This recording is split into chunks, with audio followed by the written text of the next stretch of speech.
Disclaimer, shout out to Godlike Mike for making the first smoke spot video. Just a heads up on the original smoke spot inspirator. Without further ado though, let's dive in. On the first part of the top 10 smoke spots in Elden Ring, we went over some of, in my opinion, the best smoke spots in the base game. This time we will be doing top 10 smoke spots in the Shadow of the Erdtree DLC. This video may contain spoilers if you haven't beat the DLC or currently discovering the lore by hand. Anyways, here are top 10 smoke spots in Elden Ring, Shadow of the Erdtree. At number 10 is the Church of Benediction. The Church of Benediction is one of the many churches in the Shadow Realm. But what makes this one specific is that it is the closest to where the player begins their journey in this desolate land. It's not too hard to get to, but may take some time if you're beelining towards every boss and not take your time exploring the corners a bit. On a cliff near the first spawn point is the Oath-Seeking armor set, an armor set consistent of black primary and gold engravings. Personally, I think the helmet matches very well with Maliketh's armor set, along with Knight Letta's chestplate. You will encounter the owner of the church, for he has been flipping Fulgur Bloom. Even Miquella couldn't help but buy some. And I'm pretty sure where Miquella would spark up would be at the edge of this cliff, around this elevated terrain. The distant graves glowing in a spectral form makes you wonder if you're staring down at a small city. In general, this is the beginning of your journey. Take some rips, because this is going to be a long one. At number 9 is the Suppressing Pillar. A towering pillar that stands very tall, overlooking nearly all of the Shadow Realm. This tall monument is where players would find a chest with some rare loot inside, and are rewarded with the view above. I remember when I first came to this Shadow Realm, I was tweaking out over how tough the enemies were, and when I did some exploration, I sought to head to this tower first, and I remember it. The sun rays showering down the land, and none other than the pendulum in my hand. The Jagged Peaks soaring high in the distance, and the Shadow Erdtree rising above all else is a symbol of the gods, rising to great glory and status. At number 8 is Tehlu's Ruined Forge, a dungeon that consists of lava, more lava, and a giant-ass drill, with golems wandering around and lava slimes finding a chance to drop on intruders. I don't know who Tehlu is, but due to all this lava, I assume he got tired of all of his lighters being stolen by Miquella. Either that, or this man just thought it would be funny to make it earth-scorching hot in here my pubes would set ablaze. What makes this place really good though is the smith script weapons that you can find. I would recommend leaving your lighters near the grace, cause your green herba will most likely catch on fire if you pulled it out. Overall, this is one of the many smoke spots that I do enjoy. At number 7 is Messmer's Dark Chamber. The only thing a man ever needs in life sometimes is an open arena with candles lit on all sides of it. Messmer did his duty and sought to accomplish what his mother tasked him for. Burn everything. There would be a fire knight guarding his chamber entry that could pierce with the flame of Messmer on his sword. And upon defeated, you are rewarded a Messmer Flame Ash of War. To heat up a dab, you must acquire a flame stronger than flame. That is Messmer 101, baby. At number 6 we have the Church of Bud. A church of the origin of rot that has 3 dead monks near a base on the edge of a cliff, overlooking the outskirts and the Shadow Realm. It's near the ruins of Ra, so it keeps the orange horizon in view.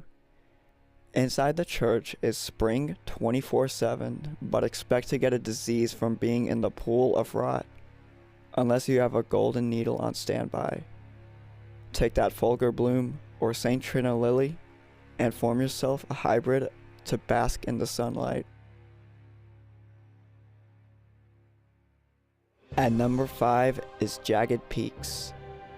The Jagged Peaks is a spiny mountain rising to the clouds and nearly above, with red lightning striking the sides and top of the mountain. I think there is 3 dragons you have to fight, including Baal the Dread. You're probably thinking, what makes this place so special to have 3 bosses? Well, they guard a sacred kush, Red Fulgur Bloom. This will get you so high you're gonna wish you brought Egon to make sure you don't do anything stupid like howl at the sun or some shit. In fact, Egon would rather not have it with you cause he is in immense pain from Baal, which is why he needs his medication as well as you do. Curse you, Baal, for holding back such a strain. At number 4 is the Cerulean Coast, a coast of graves and grave ships that crashed along the sides and wrecked under the sea, that glistens with cerulean particles raining through the air. This is by far the best looking place to spark up.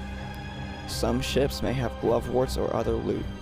When I first came here, I did not hesitate to bring out the Duke's Turba and light up. The place is beautiful to admire, especially if you find this on your own without looking up how to get here. Newsflash, I looked up how to get here. Anyways, this will be one of the many certified hood classics for a smoking break. I have no other words for it other than goddamn. We have liftoff, Houston. At number 3, we have the Garden of the Deep Purple. The Garden of the Deep Purple is like the inside of my lungs. Tarry and a deep purple black sludge on the inside. Where some grave ships have fell, this is where they sink, as some of them are stuck on the sides facing vertically. By the way, there is a group of animals that have been in this indica hotbox for a really long time. So long that they had fallen asleep. At the bottom is the Garden of the Deep Purple, an arena consistent of purple flowers and never-ending caves in the distance. After your fight with the putrescent knight, you can meet up with Saint Trina and smoke the same indica that put those animals to sleep. However, I had already beaten the DLC, so she resides here dead. May Saint Trina rest in peace. At number 2, we have the Rivermouth Cave. The Rivermouth Cave is a cave that seems normal at first, but the deeper you delve, the more bloodied it became. At the bottom is a blood ritual being done by blood omens, surrounded by a pool of blood. And at the end is an arena of blood that's a lot of blood, with the sun gazing through the holes in the ceiling. I don't know how bloodstains layer on a blood pool, but with all this blood, I feel like I'm walking in an STD generator. The only real cool part about this is the blood omens doing their thing.